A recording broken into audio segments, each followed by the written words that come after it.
But let's put the spotlight on the travel and hospitality segment. After being brutally impacted in FY21 as well as FY22 due to Omicron as well as the travel-related restrictions, we'd seen the hospitality companies, the hotel companies suffer. But now it appears that things are improving. The clouds of COVID are perhaps behind us. There is travel taking place. Luxury travel has picked up in a big way, whether it's for holidays or whether it's for weddings. Corporate travel too is on an uptick. In fact, according to a recent report by HVS Anurag on the hospitality sector, they say the industry is likely to see occupancy returning to pre-pandemic levels of over 60% sometime in 2022 itself, or at least by the end of this financial year. ICICI Security too is bullish on Indian hotels. They have a buy rating on Indian hotels as well as Lemon Tree, and they expect leisure demand to remain strong and business travel to pick up. To discuss this further, we're joined by Mandeep Lamba, the president of South Asia HVS Anurag, and Adhidev Chattopadhyay of ICICI Security. Gentlemen, thank you very much for joining in. Mr. Lamba, my first question is, in terms of numbers, could you first just lay out the context? What was the impact last year, the occupancy level, the price levels, and what is your expectation of the rebound in this year? So clearly last year was a very good year compared to how badly we were hit by the pandemic when it first started. And in the year 2020, great recovery. We ended the year at an occupancy, all India occupancy of about a little over 45%, which was up 11% from the previous year, but still down by about 22% from the pre-pandemic times. And the industry did a average room rate of just over 4,400 rupees, which is down by about a little over 25% from the pre-pandemic, but having grown significantly by 25% over the previous year. Actually, we would have done even better had there not been that Omicron wave which came early, in this year and in the last quarter of the financial year.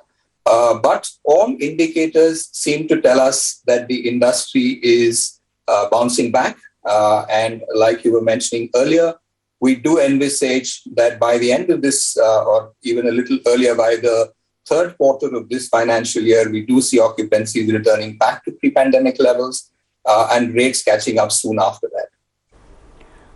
Gentlemen, good morning. Thanks a lot for joining us. This is Pavitra. Mr. Lamba, if I can just take that forward, you said room rates were down around 25%.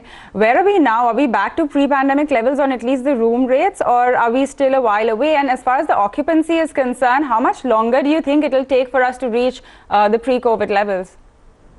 So if I was to look at purely leisure destinations, a lot of our leisure destinations are actually above pre-pandemic levels today. But if I was to look at an all-India picture, and if I was to look at what's happening currently, right now, we are very close to occupancy levels of pre-pandemic. We're still a little below the rates of pre-pandemic at the current juncture.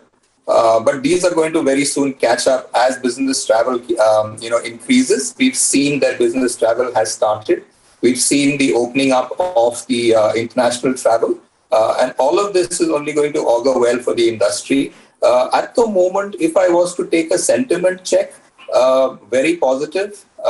If I was to do a performance check, again, very positive, very, very close to on the heels of the pre-pandemic performance today as we speak.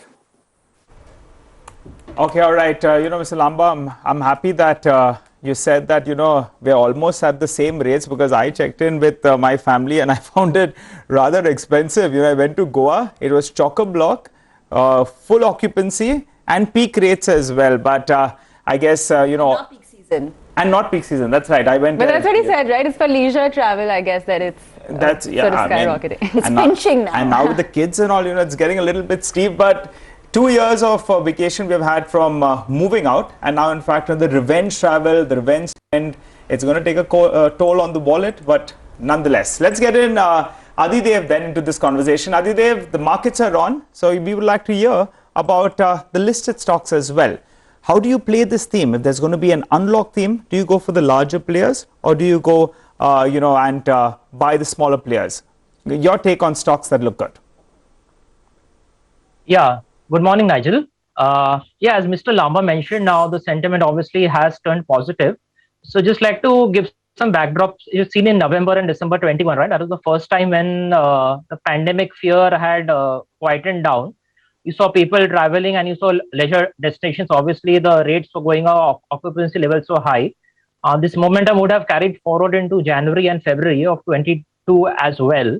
But for Omicron, there was a postponement or cancellation of these bookings.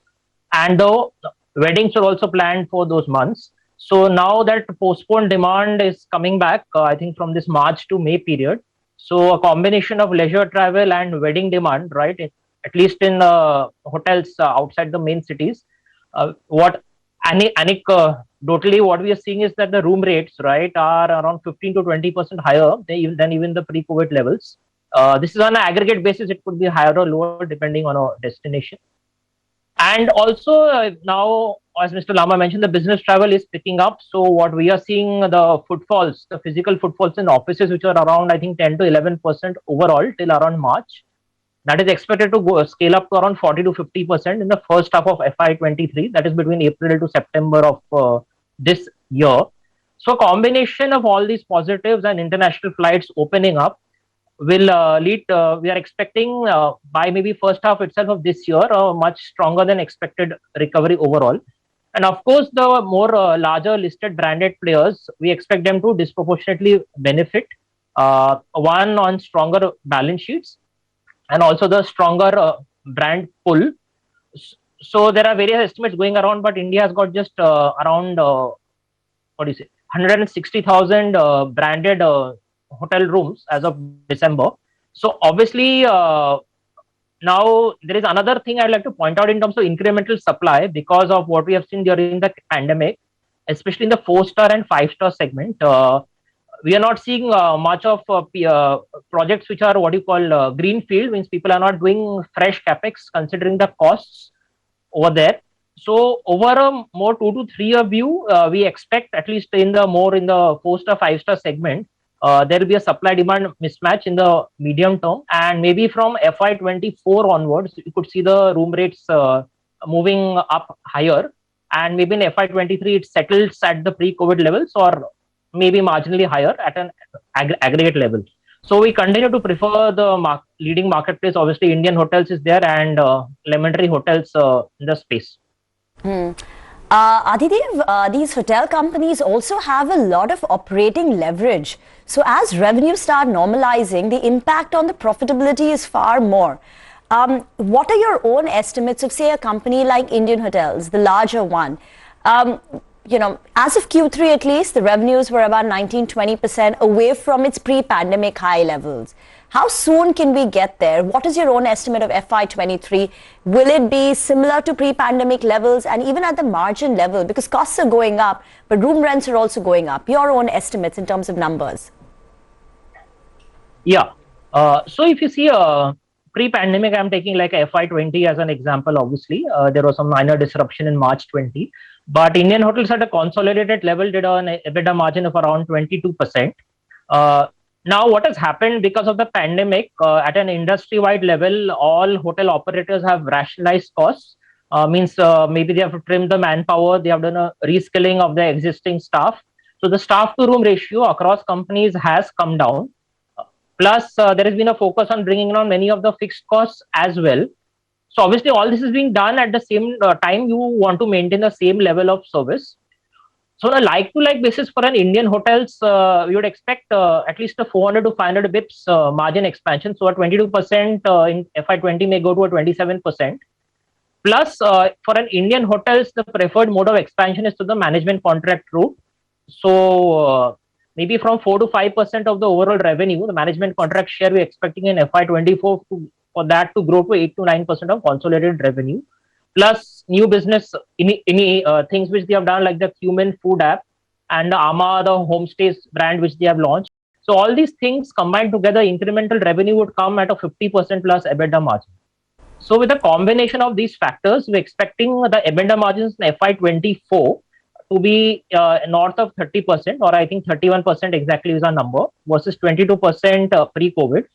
We have already seen the evidence of this margin expansion in the third quarter results of FY22 for the company. So even though the revenue at a consolidated level was 20% lower than the pre-COVID quarter, the reported EBITDA margins were around north of 29%, which clearly shows that the cost-saving initiatives which the company has taken have borne fruit. Now, another aspect to look at would maybe obviously the overall inflation which you're seeing across the board in terms of input costs, and maybe they will need to rehire manpower. This is at an industry level. But I think considering that demand is back, I think there is a scope to increase rates to protect the margins. And we do not see that much of a risk on the margin side. And we expect this 30% sort of EBITDA margin for an Indian hotels to be sustainable over the longer term. Okay, gentlemen, thank you very, very much for joining us and laying out the industry snapshot of the hotel industry and the way forward. Get into a break on that note. On the other side, we'll discuss commodities. Manisha Gupta joins us next.